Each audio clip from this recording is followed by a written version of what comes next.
Voilà, ça c'est le fraisier d'Inde. Une petite plante qu'on va trouver sur les trottoirs ici à Toulouse. Alors pour tout le monde, c'est une mauvaise herbe. En fait, c'est une plante dont les fruits sont comestibles. Puis je vous propose qu'on aille découvrir toutes ces plantes qui habitent les trottoirs.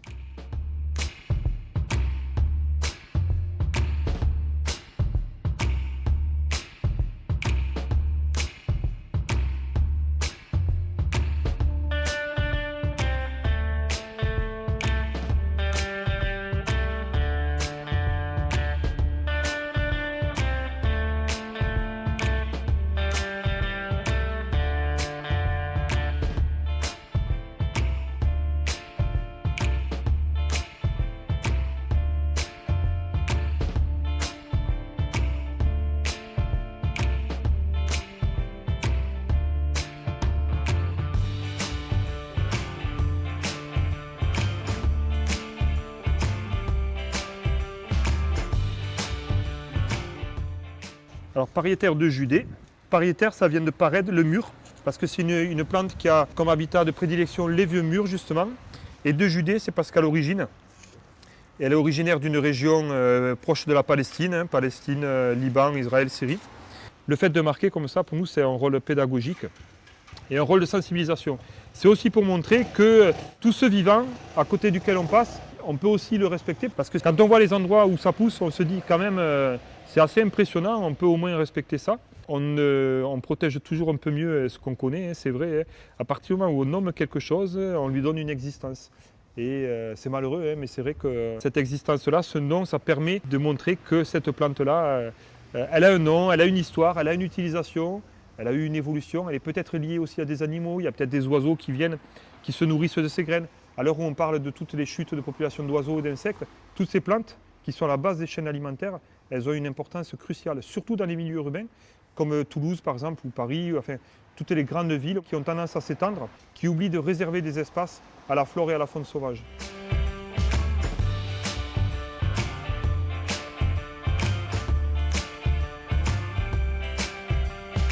Étant citadin et aimant les végétaux, je me suis intéressé à des choses qui sont assez proches de mon lieu de travail, mon lieu d'habitation. Ce sont les végétaux qu'on va trouver sur les murs, voilà.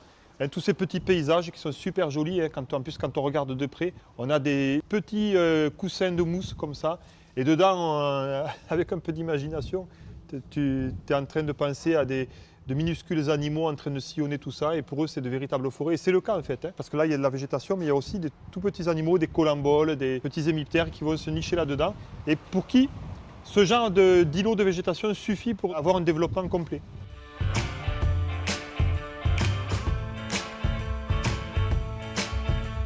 Voilà, donc ici on a une vigne vierge. Alors tout le monde connaît la vigne vierge, c'est une liane qui va habiller tous les murs. Et c'est exactement le mode de développement des végétaux à Toulouse, ou dans les villes.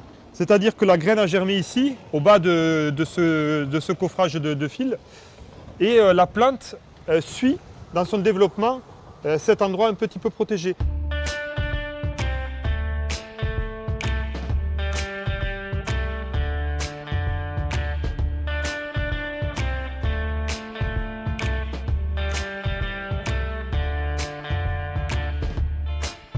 C'est quelque chose de compulsif en fait. Je ne peux pas m'empêcher de regarder les plantes. Alors, des fois je regarde même dans les caniveaux. Là par exemple, ça c'est super. Donc ça c'est un bas de gouttière. Et dans ce bas de gouttière, il y a plein de... Comme ça fait du coup un trou, c'est comme dans la nature, ça agit comme dans la nature. Ce trou-là, il s'est rempli d'eau et de sédiments. Et on a plein de graines. Voilà. Donc ça, ce sont des graines de charme. Donc tout ça là. Alors, il n'y a pas que des graines, il y a des cheveux, il y a de tout, il y a des poils de chien. Donc là, il y a les feuilles du charme, et ça, ce sont les graines de charme. Et donc ces graines, donc là on les a là, ici, là. Ces graines, elles sont tout à fait capables de germer ici. Si personne ne nettoie ce caniveau, la graine va germer et des petits arbres vont pouvoir pousser. Donc même ça, c'est intéressant de regarder. Des fois, on regarde s'il n'y a pas des plantules. Là, par exemple, ici, là, dans cette fente, voilà le point de jonction, de dilatation entre deux plaques de bitume, on a tout un cortège de plantes. Alors là, tout est en train de germer. Depuis quelques semaines, il repleut.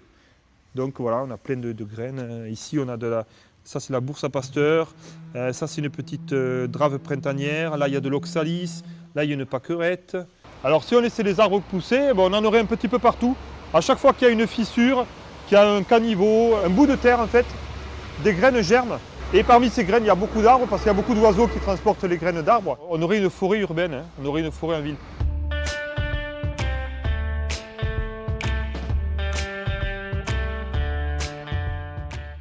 Voilà, c'est dans ce genre d'endroit qu'on va trouver des super coins de biodiversité.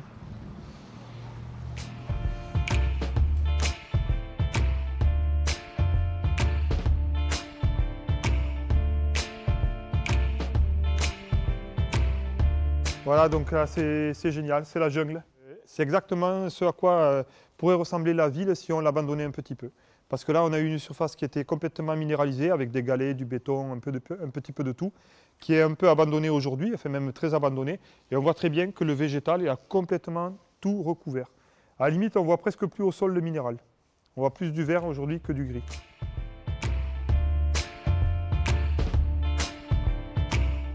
Tout ça, ce sont que des plantes sauvages, c'est-à-dire que là, il n'y a rien eu de planté en fait. Hein. À part peut-être ces deux troènes luisants, on voit bien qu'ils encadrent là, ce grand vase. Mais au sol, on a de la kélidoine. Ça, c'est une grande plante médicinale. C'est une plante qui fait un latex jaune, corrosif. Alors ce latex, quand on a une verrue, on le met dessus. Voilà. Et à l'endroit où on a mis le latex jaune, hein, dedans c'est caustique, ça va corroder la verrue. Là, il y a beaucoup d'animaux qui vivent, c'est sûr. Déjà, beaucoup d'oiseaux, parce que tous ces petits fruits, là, des troènes, les pommiers d'amour, des sureaux, ce sont des fruits qui vont être consommés par les oiseaux. Et puis, au moment de la floraison, au moment où ces plantes vont fleurir, mais il y a des insectes. Quand les insectes survolent les villes, ils vont rechercher ces points de végétation parce qu'ils vont pouvoir trouver de la nourriture. Alors, soit des fleurs pour manger du nectar, soit des feuilles pour les papillons pondre leurs œufs et donc que les chenilles puissent manger. Donc, ces petits insectes, ils vont attirer à leur tour aussi des oiseaux qui sont insectivores. Et il y a toute une vie qui va se créer. En fait, dans 1 mètre carré de végétation, ici, il peut y avoir plusieurs dizaines d'espèces animales qui se développent. Et d'ailleurs, ça a donné lieu à une initiative qui est intéressante, là, que j'ai vue il n'y a pas trop longtemps. C'est une initiative qui s'appelle 1 mètre carré pour la biodiversité. Et c'est génial, c'est donc tout le monde chez soi peut protéger même une toute petite surface, même 1 mètre carré, où on laisse pousser complètement de manière anarchique, ça peut héberger une quantité de biodiversité stupéfiante. Il ne faut pas grand-chose à la nature pour qu'elle se développe, pour qu'elle vive. Il faut juste la laisser un petit peu s'exprimer.